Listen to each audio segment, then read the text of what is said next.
What is going on, everybody? Welcome back to another episode of The Final Whistle. I'm Danny Erdman alongside my guy, as always, Nathan Osler. Nate, it's been a week. We took Tuesday off. Just didn't work for our schedule. But, hey, a lot of NBA has happened. I know we're not primarily really an NBA show. We focus more on football, but NBA show today. Love it. My favorite. I know you're trying to get more tapped into the NBA, but, hey, we're here now, and what a season it was. The season is over. We have a new NBA champion, believe it or not, Oklahoma City Yeah. Thunder.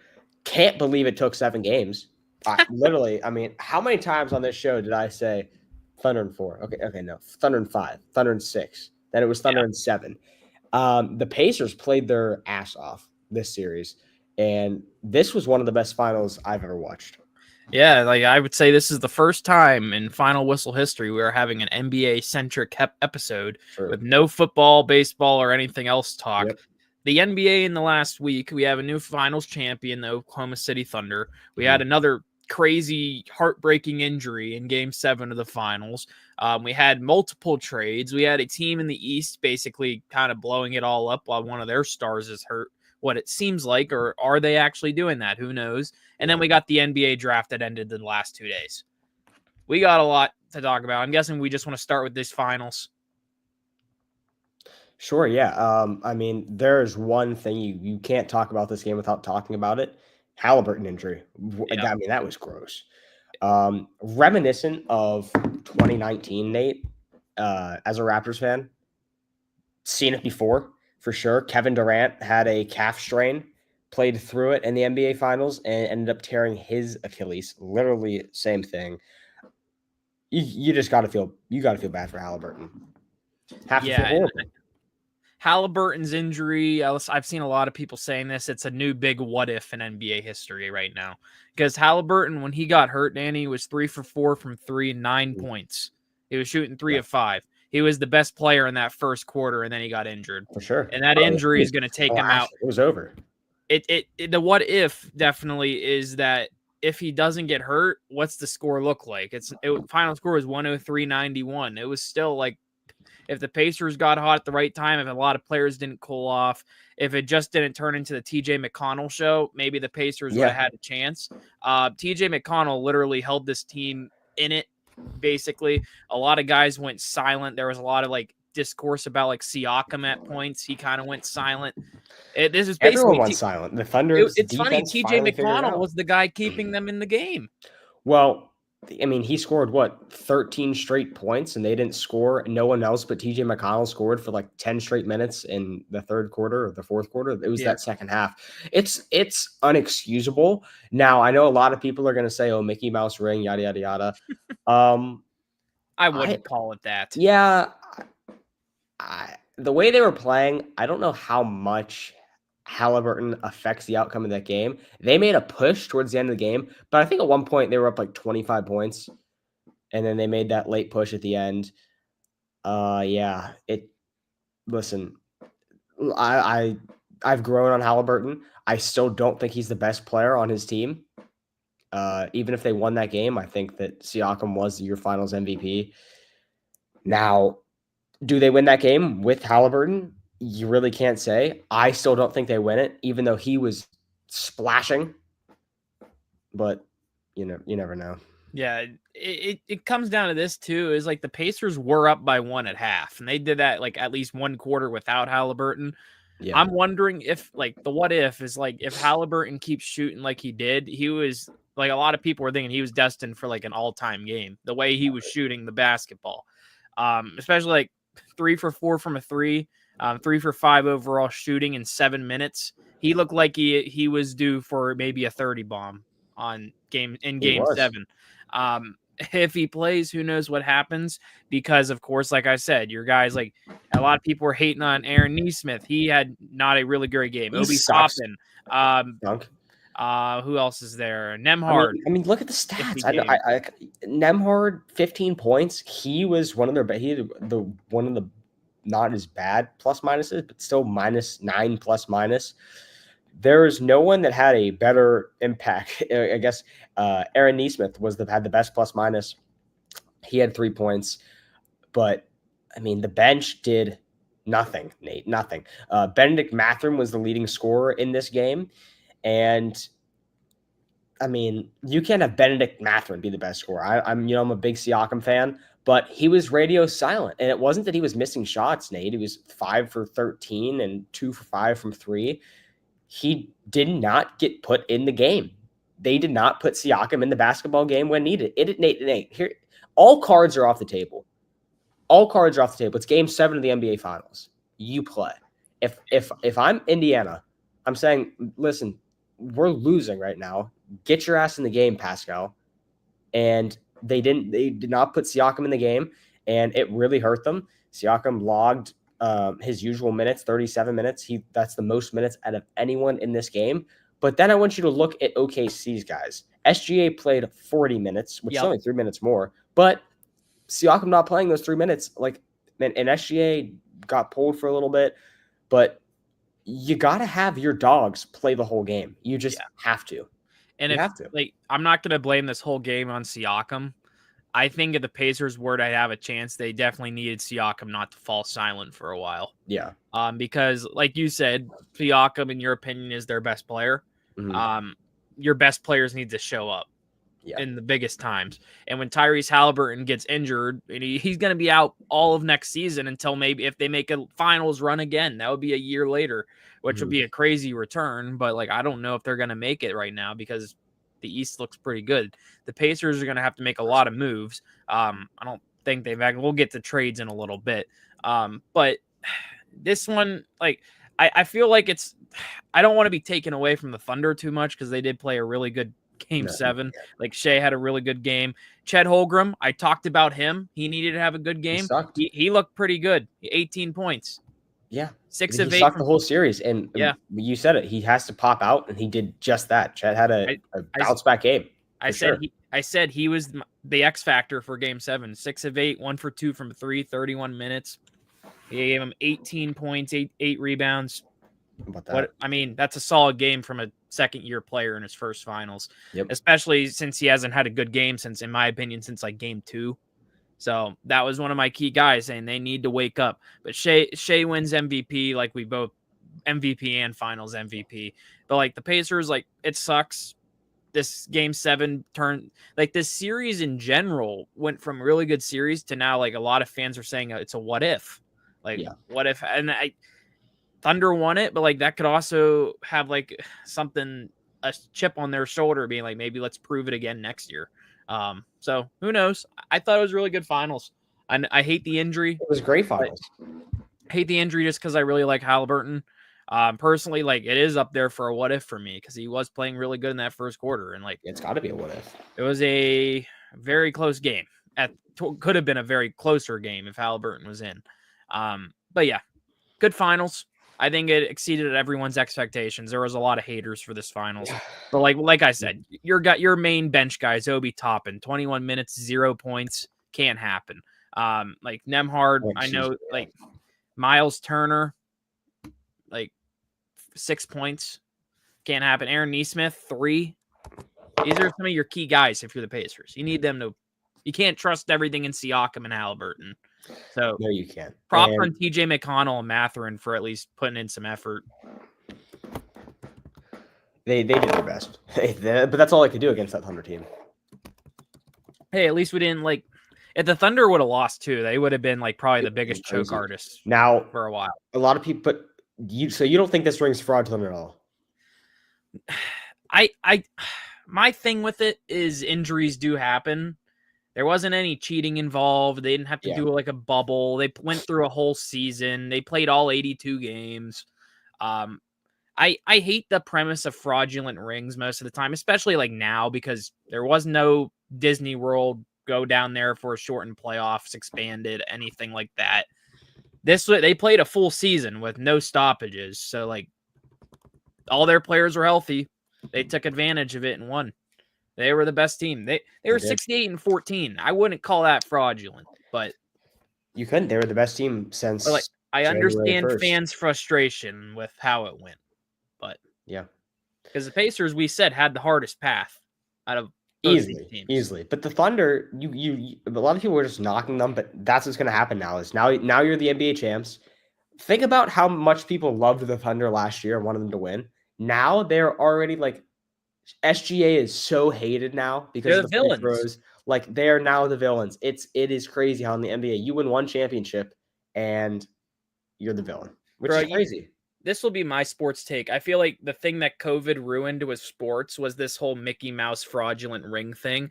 The Yeah. Dodgers won one, the Lakers won one, and then you had the term Mickey Mouse come spawned in. They're just doing what the season entitled. Like, they Yeah. can't help it. Sorry. Can't do anything about it. Yeah. So. Oh, all right. Well, I mean, what an NBA season. That sucks that it's gone, but It's always not dramatic. officially over because after the NBA finals is over, there were some trades that happened, Even Nate. during the finals. Yep. The most notable, I would say, what would you say? Probably the Kevin Durant trade. Kevin Durant to Houston for Dylan Brooks and Jalen Green. Yeah, that What happened are your during. thoughts on this trade? Did you see when that happened? No. He was on the Oh, stage at Fanatics Fest. Fanatics Yeah. Fest. I think he definitely knew before. Yeah. He had to have. Yep. Then we also saw basically the Celtics. I don't know what they're doing. They traded 2 of their big contracts away. We all know Tatum's one of the 3 Achilles injuries this playoffs. Him, Lillard, and Halliburton. Could the Celtics be doing something? We'll cover that in like a second, since we're probably going to take more time on KD and the Jalen Green trade. But like, it's kind of making me wonder, like, the Celtics, is this a tank year coming up? Is this a year where they're going to say, you know what, let's just make a young core, kind of rebuild a little bit? It wouldn't also surprise me if this young core the Celtics are trying to build maybe get in the playoffs no matter what. It's going to be, there's questions for free agency, definitely. Let's take a look at the first trades as in January. Nope, not January. I got to scroll all the way. July. Here we go. Do we want to start with KD? Yeah, I'm trying. I have it up right now. Sure. Yeah, start with KD. June 22nd, the Rockets get Kevin Durant forward. The Phoenix Suns got Jalen Green, Dylan Brooks, a 2025 first-round pick, 2025 second-round pick, which those 2 were this year's draft, 2 2026 second-rounders, a 2030 second-round pick, and a 2032 second-round pick. I think the Suns won the deal, personally, because if at the top of my head, isn't KD already 36? Yeah. He's old. 36 years old. I like Jalen Green to the Suns. It seems like the Suns are trying to build something in the desert still. I think the Suns still kind of believe this was a very we need to win now move for the Rockets. And it makes me wonder, is this Kevin Durant's last stop in his career? I think he kind of alluded to that. Now, I'm not a big KD fan, but I just think that him bouncing around teams so often just hurts his legacy so much. And I know I'm a LeBron fan, and LeBron's been on technically 3 teams now: the Lakers, the Heat, and the Cavs twice, so you can call it 4. But the way LeBron has gone out, only once was it bad, where when he went to Miami, it was a whole stink. But now Kevin Durant has.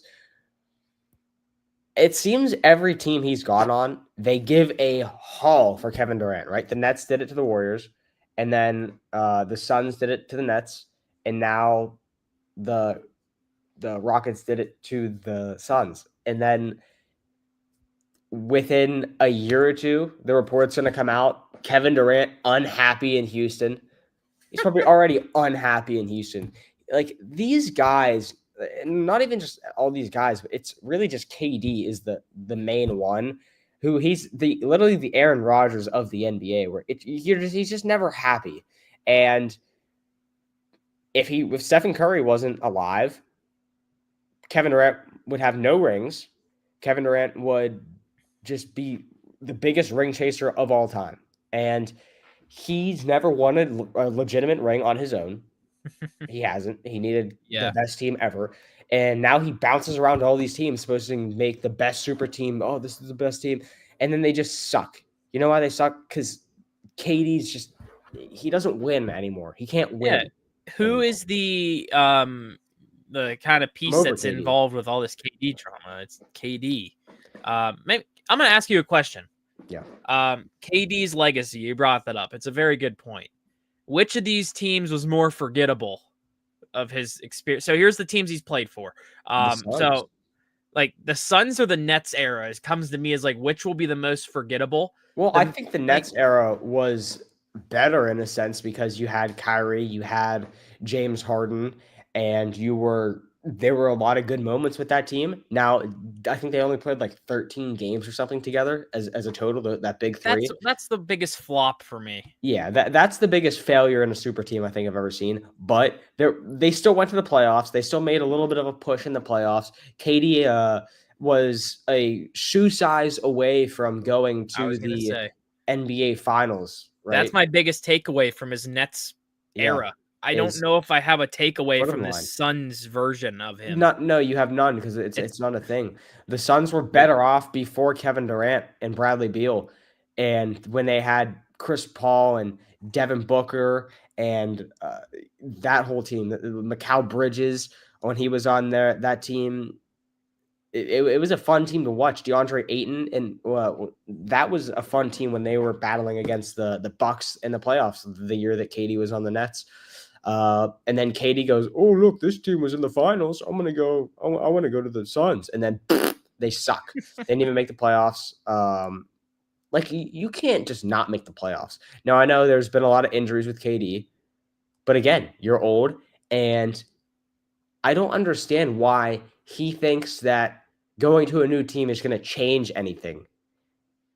Because he acts like oh, it's not my fault. No, it is your fault, KD. You're not playing every game. You're getting hurt, and you have no one on your team because you have no depth because you have to trade all your depth and your future picks to get KD.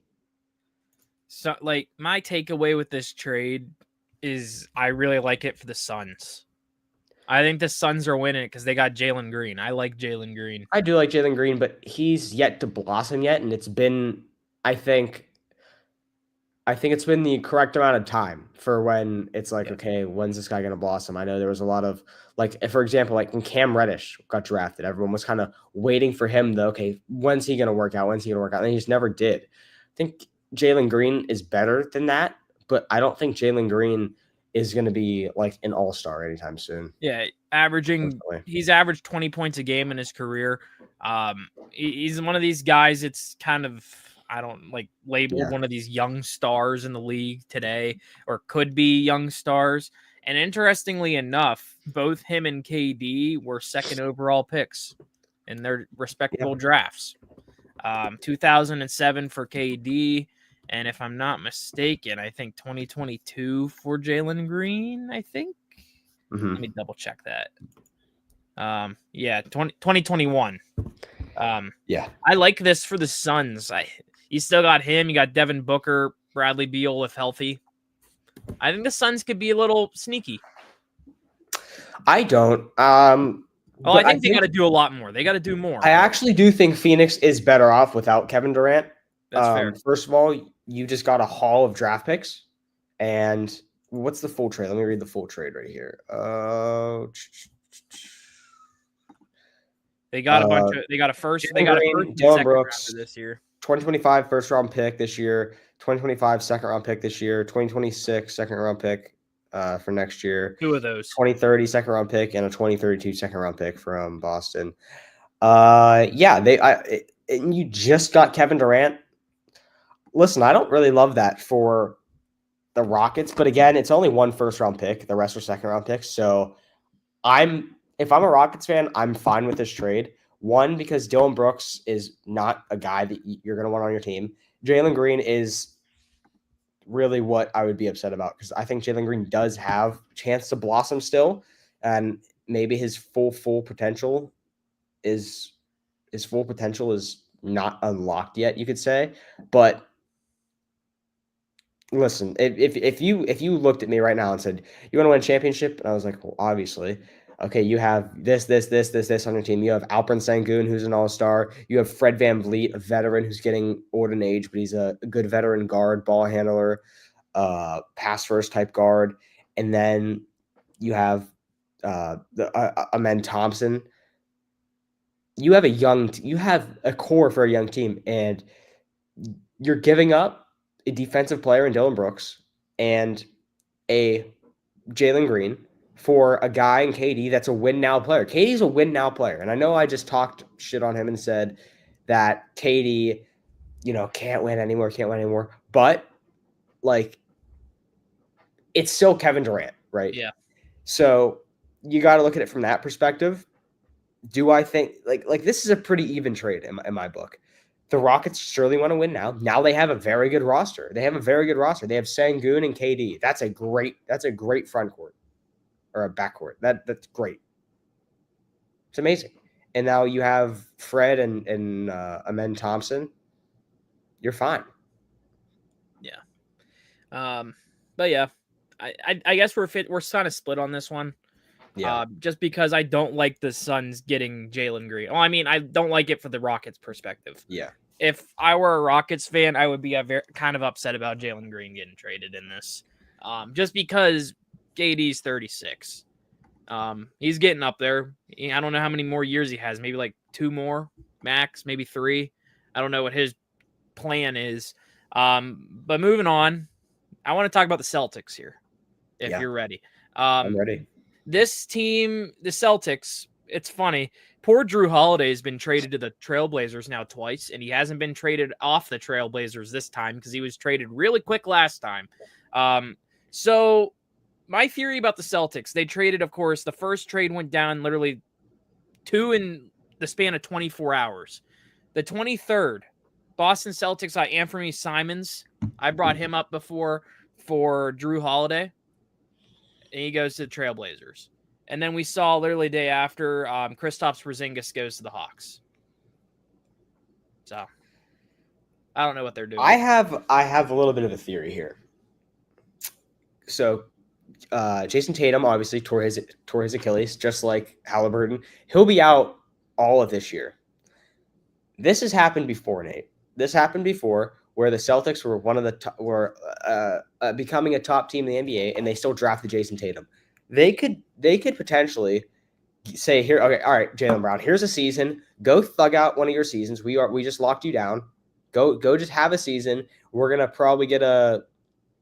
I don't think the Celtics are going to be a lottery team per se, but without Tatum, without Porzingis, without Drew Holiday, I think they're going to be bad. And they might just be like, listen, a lot of these guys, we don't want to pay them for a year where we know that we're going to suck this year without Jason Tatum. So let's just ship them out and let's literally just tank. Or knowing Brad Stevens, he could use this money he got rid of to go sign people and make more trades. I don't know what they're doing. Like, I'm presuming this might just be a salary dump. But I actually do like the trade for the Celtics here. I think that they could end up winning this trade. Anthony Simmons is another guy like Jalen Green, who I talked about, who is yet to blossom. Last year, Anthony Simmons had a breakout year. He had a great year. And Drew Holiday is getting older. He's a great defender, one of the best in the NBA, or I'd say top 3 in the NBA. But Anthony Simmons has bounce. He's fun to watch. If I'm a Celtics fan, I'd be like, dude, yeah, I'll take Anthony Simmons. I really like Anthony Simmons. So the Celtics are getting younger, which I love. I don't like the Celtics, but I do like what they're doing here. Porzingis had a second coming in his career, Nate, right? He was amazing on the New York Knicks, and then he leaves the Knicks and goes to the Wizards, I think is where he went right after with Westbrook, and then he sucked there, and then he went to Dallas with Luka, was all right, and then he bounced around a little bit more. He finds his way in Boston and has, again, a second kind of coming of his career, but he's old. Porzingis is not young anymore. And Nate, when you're that tall, you're a center in the NBA like Porzingis is, you don't last as long as everyone else does. So I do like these moves. Drew Holiday is a tougher pill to swallow, I think, if I'm a Celtics fan. But listen, I like Anthony Simmons. Then but and you got George Niang, which I don't love George Niang. Don't get me wrong. I think Porzingis is a better player. It was a 3-team trade with the Nets, I'm pretty sure, for Terrence. Terrence Mann ended up going to the Nets. But I do like George Niang for the Celtics. And I do think the Celtics they're doing something weird, but I think it might be the right thing. They're getting younger. Bro, it's Brad Stevens. He's going to work his magic here. His little devil magic. He always does. I mean, I have a gut feeling this is just a dump salary and get more talent type of thing. Because, like I said, like we both said, like Tatum's out next year. Like, I don't know if they're going to do more to try with this young core they're building. I do like the aspect of them getting rid of those 2 contracts, Porzingis and Drew Holiday. Now, I'm kind of wondering, and I'm kind of surprised that the Trailblazers haven't flipped Holiday yet for the second time, because I think is this the second year in a row, or has there a gap year in between? He won a championship with the Celtics. Okay, so there was a gap year. So he was traded not this past season, but the year before. So he's been in Boston now for 2 years. So I'm kind of. Do you think they're flipping him, or do you think he's going to be a Trailblazer next year? I don't see why you would flip him. I like Drew Holiday. Yeah. Now his question is: Drew Holiday want to be a Trailblazer? You go from the Celtics to Portland. No one wants to be a Trailblazer right now at all. Yeah, it's such a weird. I don't know if anyone knows what the Celtics are doing besides Brad Stevens, like, and their front office and coaching staff. That is literally it.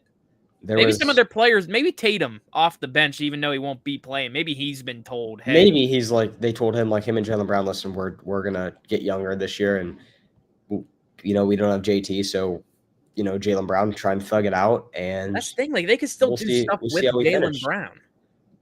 But Jaylen Brown's capable. I think this is also a test for Jaylen Brown. They paid him a loan sum of money. They give him a blank check, and he filled it out. And I think this is a test for them to say, okay, can Jaylen Brown really run this team if Tatum's out? That's a very good point, because I don't think he can. Like I said, I could totally see the Celtics making a play at a free agent or something, like a top guy, or even trading for someone still to pair with a Jaylen Brown while Tatum is gone. You brought up Simmons too. Celtics could still be nice. You also have just a good solid young core in Boston now. That's what I love. You have probably one of the smartest front offices in the sport too to build this team. Yeah, for sure. Brad Stevens is this loved guy who coached, and now he's the GM of them. So he knows what to do, I guess. And like I said, the Celtics somehow always make this all work. So are they? I don't think they're tanking.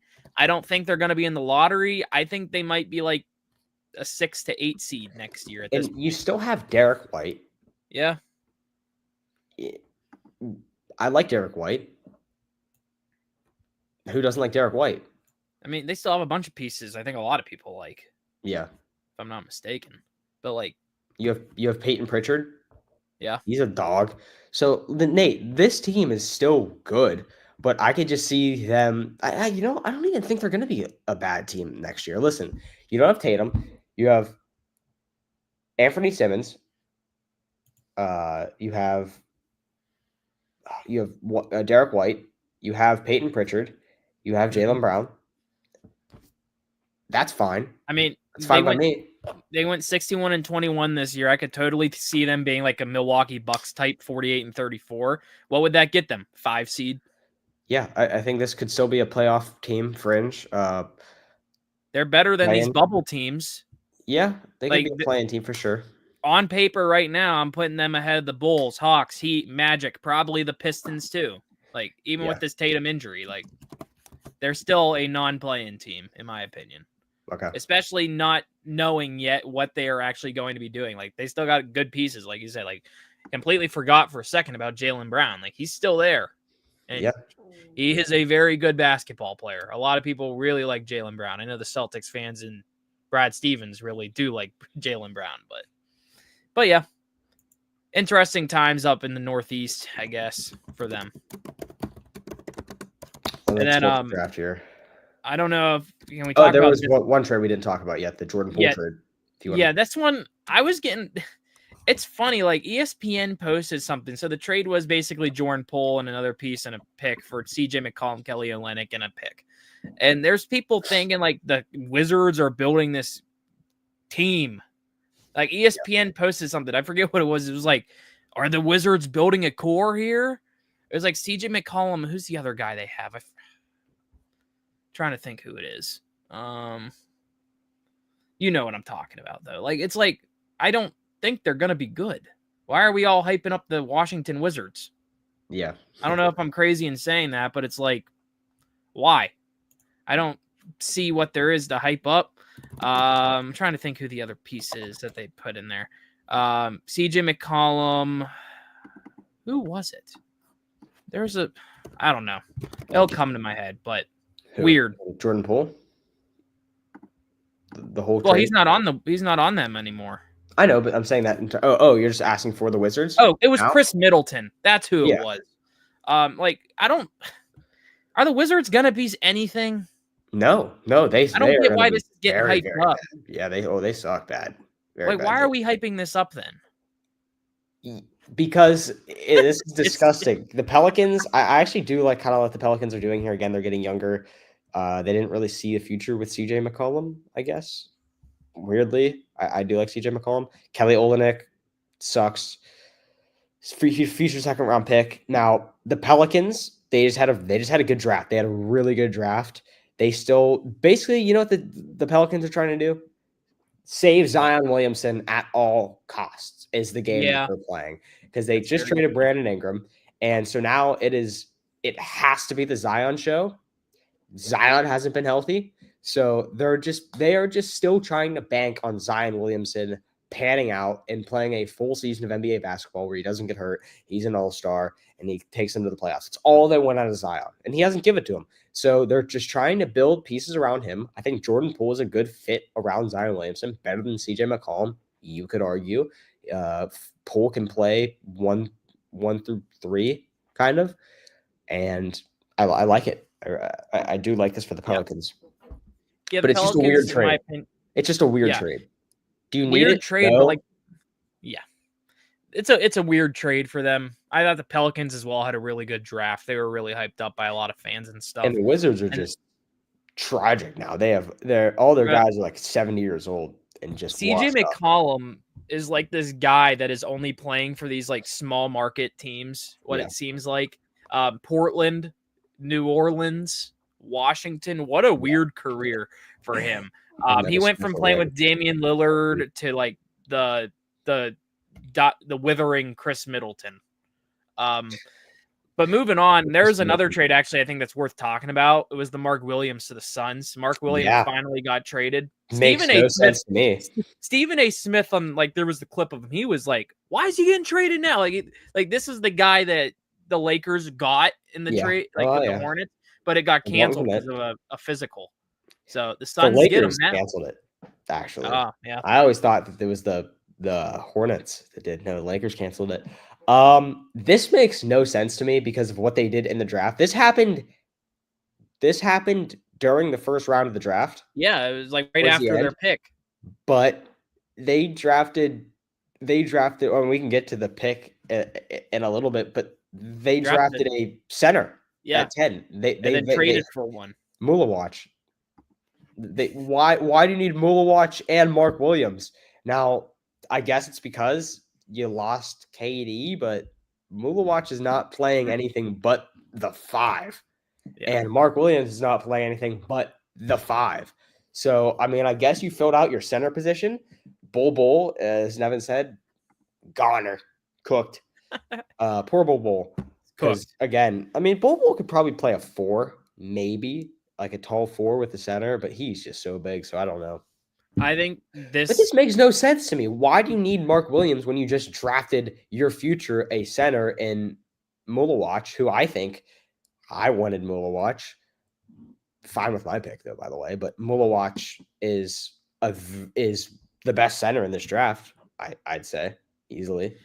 I think what this trade shows is this and the Jalen Green trade just shows the Suns are trying to go all in. Desperate. They're desperate to get Devin Booker a ring. They're just so desperate. They're desperate to get back to relevancy because the KD era They've did been relevant once. like the KD in Phoenix era was probably the worst of his legacy. Like I don't remember anything of the Suns era. It's most recent.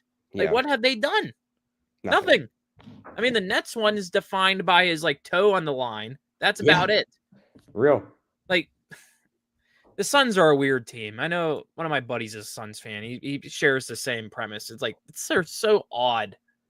Like I don't know what they're doing. Like, but let's just get to this draft. I know there were some draft night trades, but nothing. We can try and get to those. All right, let's do it. NBA draft has taken place. First overall pick, Nate. We had no shocker here, right?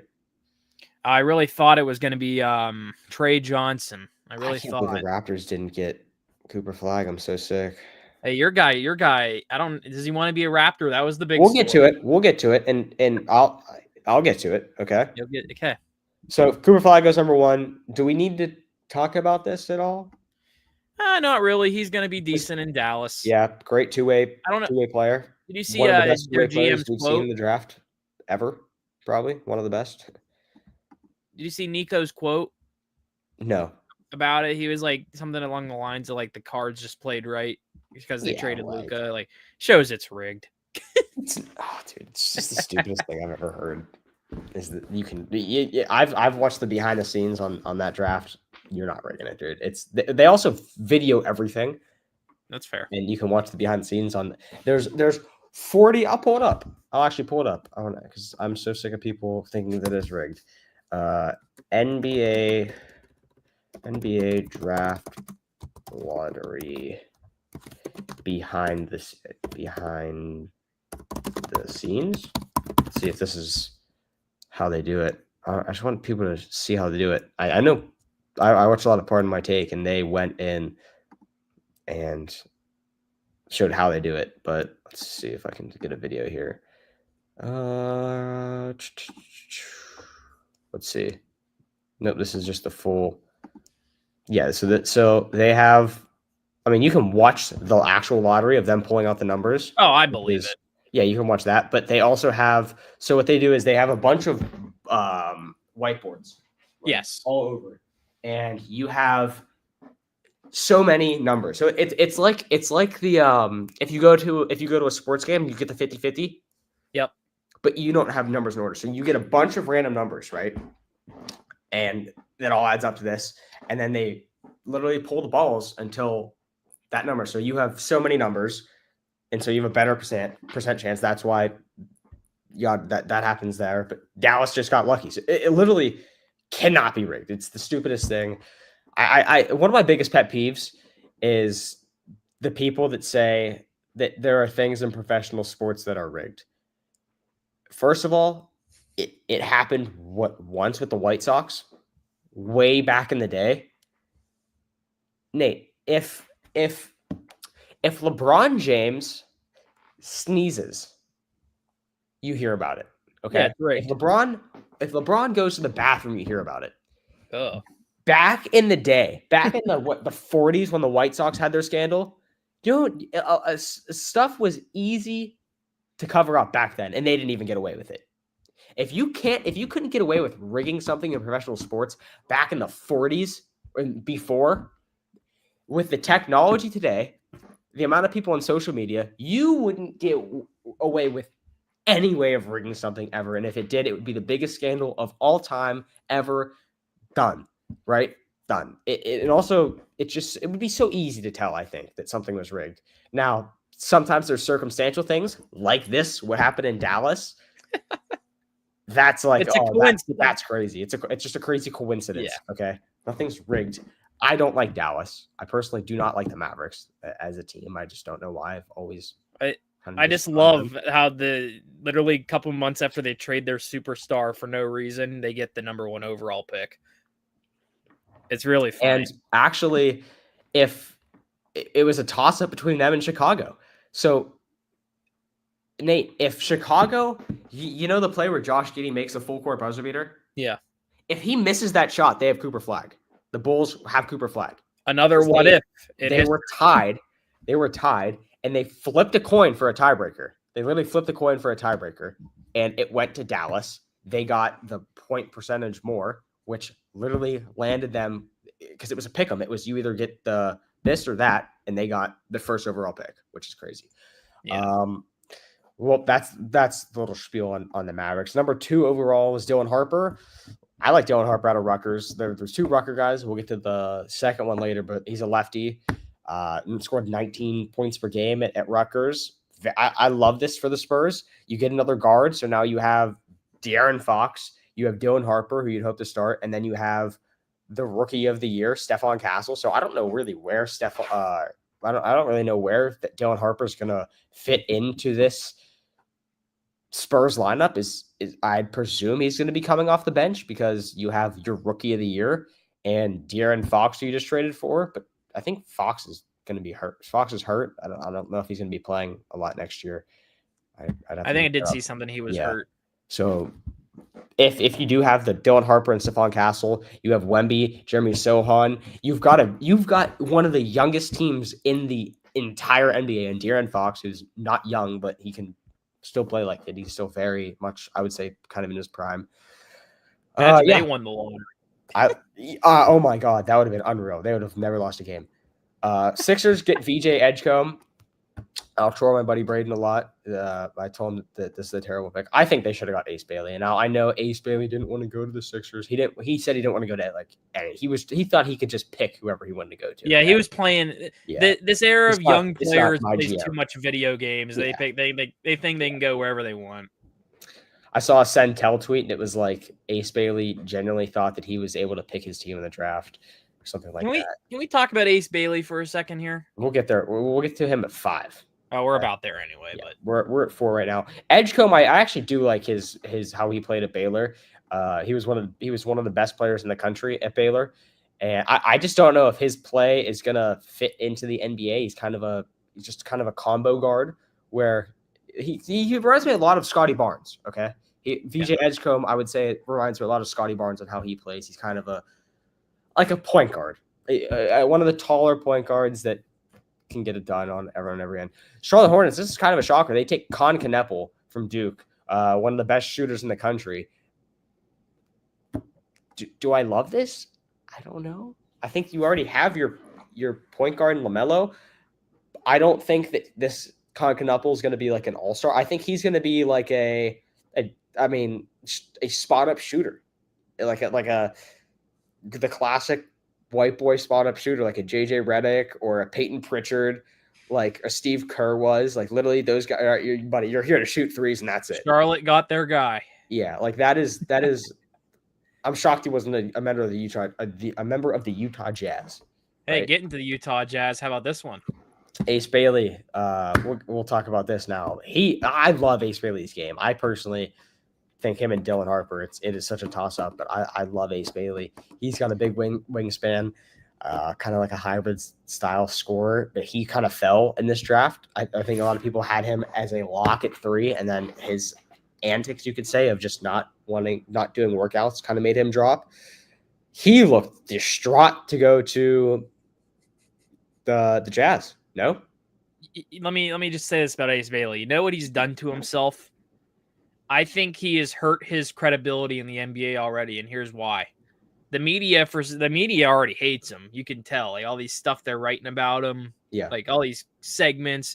A lot of fans already don't like him for not going to workouts, like declining the one with the Sixers, who had the 3rd overall pick. He wasn't like, there was like the thing that came out was like he didn't even know the Jazz were interested.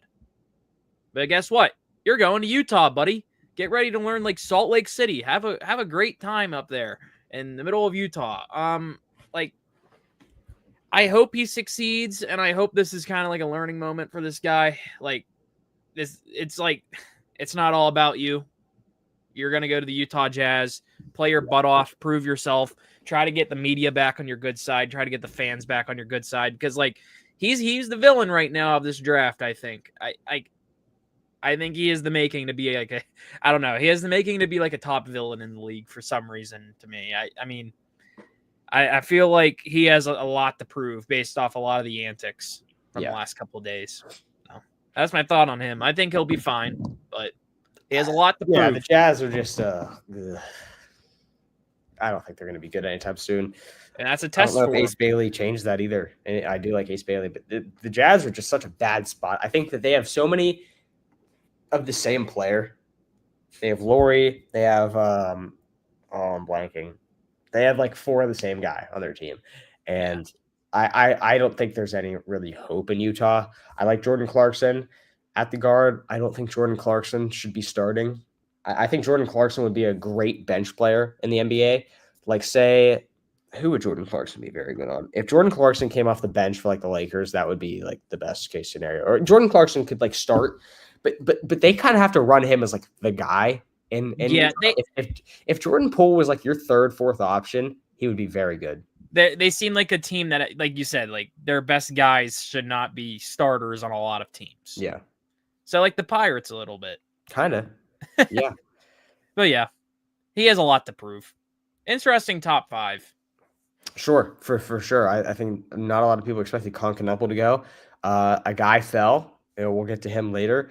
But then Trey Johnson from Texas goes to the Wizards. Again, I don't love this for the Wizards. I feel like there was different ways to go. But sure, I guess now that you don't have kind of a guard centric, you just gave away Jordan Poole, but they just got McCollum, right? The Wizards? Yeah. He went there. Okay. Yep. Yeah. Then I don't know what we're doing here. Again, he was very good in college. I liked Trey Johnson's game in college at Texas, but he like again, this top 5 is good. And there's a few stars in this draft class, but the rest is so shaky. Like at number 7, Jeremiah Fears, a point guard. Now the Pelicans do need a point guard, and I really like this pick for the Pelicans. Jeremiah Fears is a stud, I think, at Oklahoma. He adds just a lot of backcourt depth to this team, in my opinion. Next to Zion, Brandon Ingram's gone now, so you need that help there in your backcourt. I don't know. That's the thing with these NBA I drafts. like Fears, but again, a lot of these guys, I don't know if they're needle movers. I don't know if any of these guys are real needle movers. This is how I usually feel about the NBA draft. The first 5 picks, or maybe majority of the lottery, have chances to be day ones, maybe get into the rotation. The rest of these guys are probably in the G League and or the lower end of the bench for a while.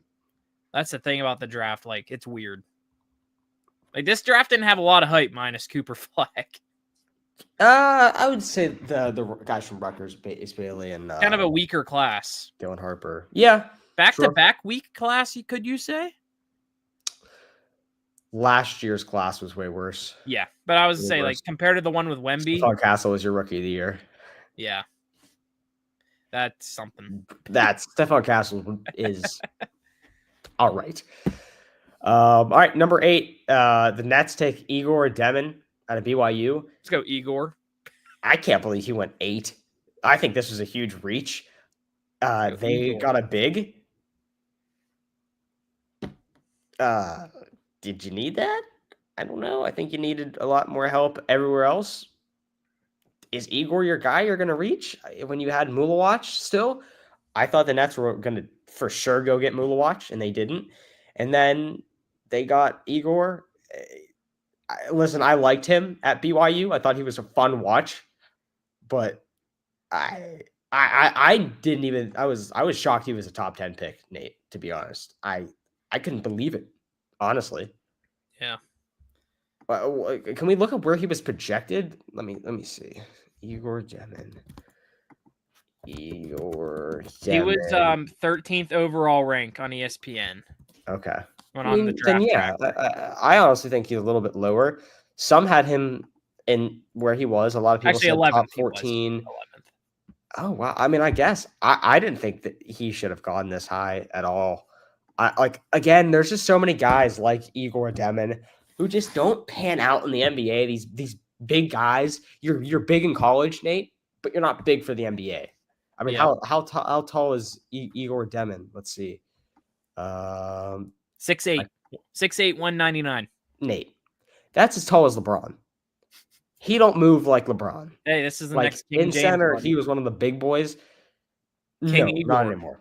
Not anymore. I don't love this at all. I think this is a miss from the Nets. So we're about 50 minutes in. I want to hear your conversation about this Okay. Raptors pick. We'll just do the top 10. How about Yeah, that? let's do your We'll Raptors go to pick. top 10. So we get Colin Murray Boyles, CMB, Nate. Let's tap in here. 6'7", 239. This guy, I wanted Mula watch, right? I'll come out and say it. I wanted Mula watch. I knew who Murray Boyles was. I knew he was a good defender. Pre-draft, did I want Colin Murray Boyles? No. I didn't think that there was a reality where Mulawatch falls to the Raptors. So I wrote off Mulawatch. But Mulawatch, in my opinion, Nate, is the best fit for this team. Now you have Jakob Poeltl, who got hurt at the end of the year, and you have Chris Boucher, best ever, best in the world. Chris Boucher, best player on the planet besides LeBron James, best athlete ever. Chris Boucher, GOAT. But I think that you could have extended your depth at center a little bit, just a little bit. I know you have like a Jamison Battle for the Raptors who came in and really shot well from three. I would have liked Mulawatch. The Raptors have so much. They have so much. They have such a switchable lineup and an interchangeable lineup per se. And I love that about this team, but it also kind of hurts because you don't have a direct need, right? You kind of need something here, but you need something here. But, well, that's good for now, but it's everywhere. I would have liked Mulawatch. Colin Murray Boyles, though, is a great fit for this team. He is, in my opinion, besides Cooper Flagg, probably the best non-big defender in this class. You could say like Mulawatch because he's a center. But when I think of best defender, I usually tend to not think of the centers. Best 1 through 4 defender besides Cooper Flagg, I'm giving to Murray Boyles. Now, what happened when he got drafted is a different story for me.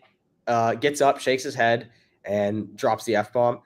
Now, again, this is shocking that this isn't Pittsburgh media. Shocked. Because if this happens to any other team, it's not a problem because it's the Raptors the problem. Like, imagine this guy got drafted to the Steelers or something. That would have been my bad. first watch, Nate. Obviously, I think, oh, he's pissed off to be here. If you watch that clip, you can't not think that, right? That's what it looked like. But if you watch the damn draft, if you watch the goddamn draft, you would know that he stood up, shook his head, dropped the F-bomb, went like this, and I think that it's genuinely a case of, oh my God, I just got drafted. Like, holy crap. Like, he's in disbelief. He's clearly excited. He walks up to the stage. He's very excited on the stage. He's crying, right? And then he goes to the green room. And in pre-draft interviews, Colin Murray Boyles is talking about how he likes the Raptors, and actually he was talking about how he likes how it's a switchable lineup that he thinks he can fit in well with. Yeah. Do I think that Colin Murray Boyles, Nate, in the deep my heart, do I think that Colin Murray Boyles is going to impact this Raptors team to a point where it is where I'm loving him and I'm getting his jersey and he's one of the best jersey sellers? No. No. He's a great defender. I think you lost that when you traded what's his face to Miami. What's his face? I don't know. The little guard from you traded him to Miami, and he was one of the best defenders in the NBA at that point. What's Davion Mitchell? You traded Davion Mitchell, who was one of your best defenders, who was a guard defender. I think that this is the Raptors kind of saying, okay, we did trade Davion Mitchell. Let's kind of get our lick back because he's now really good in Miami. Davion is. Listen, this is either going to be amazing or disastrous, right? There's no in between for this pick for the Raptors. Do I love it? I like it. I like it a lot. But I just don't understand how we passed on Mulawatch. I don't get it. I still love the pick, but it's hard to love it as much because I really wanted Milwaukee too. We'll talk about now. But let me get right after. Go back to your. Do you think there's no possibility that Colin Murray Boyles was just like in disbelief, and that's why he shook his head and was like, I mean, it looked bad when it happened in the first place, but like after watching like the team joke about it on social media, like they posted like I forget what they said is like he's happy to be here. Don't worry, he's happy to be here. Yeah. I think it might have been just all in like good fun, maybe. I think I just genuinely think that he was in disbelief to be drafted. Now I bet his agent texted him. He's like, "You did that at the worst time possible." Yeah, I mean, you gotta be smarter than that. Because once you're in the NBA, you're under a spotlight, crazy spotlight. And he knows that now, so he's already been like, "All right, everything I do, I'm going to be under a crazy spotlight," which is nuts. Yeah. But the guy you wanted went right after. Yep, Milwaukee goes to the Suns. I know I kind of talked about this. I don't understand. I understand why you got him, but then why the hell did you get Mark Williams? Why? Literally, why? I guess you just extend your depth a little bit, but I really like this. I think Milwaukee is going to be one of the best players in this draft for sure. Right, you know who the best player in this draft is going to be? Cooper Flag? No, not even close. Who? There's a guy in this draft. That guy from the Yang Hassan? Yeah, Yang Hansen. Yeah, I know you. This dude is going to thrive in Memphis. Yeah. Him and Jaw. Well, they already have Zach Edey. Isn't he? Did he get traded? No, Zach. Remember Zach Edey got in trouble. He was speeding. Yeah, I know, but no, he's still there. He's on the Blazers. Let's go, Yang. Oh yeah, he was traded. Never mind. Dang it, I forgot about that for a second. Well, the Blazers. That stinks for Yang. Yeah, no, sure, it stinks for him. I'd rather be in Memphis, but actually not really. Nah.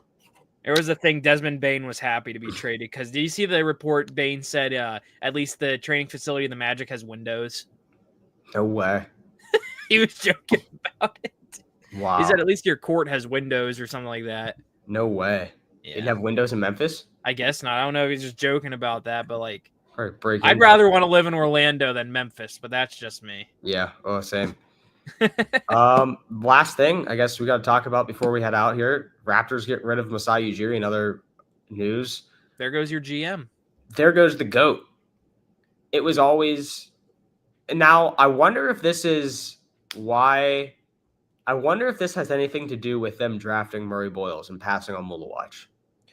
He wasn't in charge of this draft, was he? Or was he? He's in charge of every draft. Do you think like he actually was? Or do you think someone else is pulling the strings? He's the best drafter in the NBA. Then why'd they get rid of him after the draft? Maybe that they really were like, all right, if Milwaukee's there, you better take him. And he was like, nope. And if that is the case, I will be the biggest Colin Murray Boyles fan because I'll tell you what, every single time we have drafted with Masai Ujiri, I have been upset. I have been terribly upset with Masai Ujiri every time. And then everyone just says, trust Masai. You got to trust Masai. And what do? I trust Masai Ujiri. We got Pascal Siakam. I was like, who is this guy? Dog. What's a Fred VanVleet? Dog. Who's a Norman Powell? Dog. I won't remember Kyle Lowry or DeMar DeRozan. I was too young for that. At least you got Grady Dick. You like that Grady Dick? Well, I love that pick. When we drafted Jakob Poeltl, I was like, who is this guy? What a dog. We signed the best getting these free agents. We didn't draft Fred VanVleet, by the way. I don't know why I said that. He was a free a sign, undrafted. But drafting Siakam, I was like, who's this guy? Masai Ujiri cooks in the draft. Scotty Barnes was not supposed to go where he was supposed to go at all. He was supposed to be. We got the best player in that draft in Scotty Barnes. Well, I guess Paulo was, but Scotty won the Rookie of the Year. So, but I cannot believe they let go of Masai Ujiri. I mean, this guy was one of the best GMs in sports, I think. Now, they had one bad year after being one of the winningest franchises in the entire NBA, and they let go of Masai Ujiri. Something has to be up here. Something has to be up. Whatever team Masai Ujiri goes to, they got themselves a stud. He was there for the ring, right? Oh yeah. That's what I remember. He was the guy who tried to get on the court when they won the championship, and they wouldn't let him. Oh my gosh, that whole stink. How do you not let your GM on the court? The people at Oracle Arena wouldn't let him. Well, that's stupid. They didn't believe that he was like with the team. He was like, I'm the GM, the president of basketball operations. Let me on the damn court, and they wouldn't. It was a whole stink, and there was a lot of. But I think this is a flop for the Raptors, and I it's rare that I dislike something the Raptors do. This is the worst move I've seen from the Toronto Raptors since I've been a fan. And over a player, over any Ooh, okay. Ever. This is the worst move I've ever seen out of them. This is worse than us not getting Kawhi back. This is worse. Way worse. This is worse than, we'll see what other flop. This is the worst thing that's ever happened to the Raptors. Literally ever. We are going to go very downhill now. Very downhill. Interesting take. Yeah, it sucks. Well, hey, I'm waiting for our episode where we fire the Pirates GM next. I'm really excited for that. See, maybe we can get Masai Ujiri, but I don't know. Maybe. Who knows? I guess that will do it for today, though. What an episode. Back in our show, full NBA show for the first time. Love it. Let's do it again sometime. Hope we got more football coming up. It's been boring. Sure. Yeah, kind of. This is a good week for NBA, though, but now it's going to get really boring with no basketball, no football. What are we going to talk about? Let's extend TJY. Get that done. Yep. Well, that'll do it for today's show. Thank you for tuning in. And until next time, we'll see you guys. See y'all later.